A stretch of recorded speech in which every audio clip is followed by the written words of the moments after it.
In today's video, I'm going to teach you how to change your plan on Google Workspace. Whether you're scaling up or adjusting to better suit your needs, changing your Google Workspace plan is a simple process that can help your team work more efficiently. Let's go through it step by step. To get started, navigate to your Google Workspace dashboard.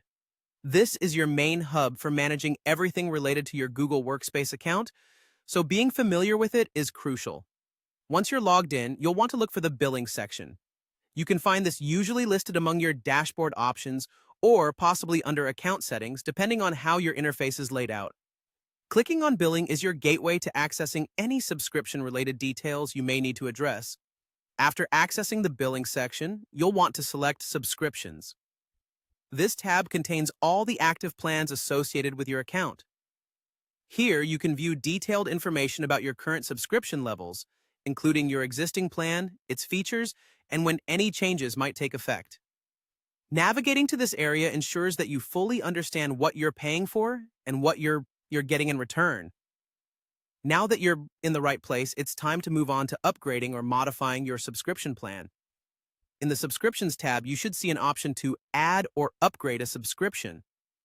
Choosing this will allow you to explore other available plans. Google Workspace offers various tiers, each packed with its own set of features, so you can find one that closely fits your needs. It's essential to review the features and benefits of each available plan carefully before making any decisions. Consider your organization's priorities, whether that's needing more storage space or access to advanced administrative controls. At this stage, you may be prompted to confirm your choice. Be sure to double-check the new plan details, including pricing and features, and compare them to your current subscription. Once you're satisfied with your selection, proceed with the change.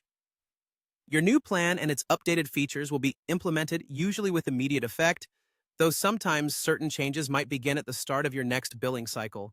So keep an eye out for any notifications or confirmations. Following these steps diligently ensures that your Google Workspace remains aligned with your business or organizational needs. A quick tip: always keep your billing information updated to avoid any potential disruptions. Given how critical this suite can be to your day-to-day operations, ensuring a smooth transition between plans should be a priority. That's all there is to it. Changing your Google Workspace plan is straightforward once you know where to look and what steps to follow. Thanks for joining us, and if you found this guide helpful, give us a thumbs up or share your thoughts in the comments below. See you in the next video.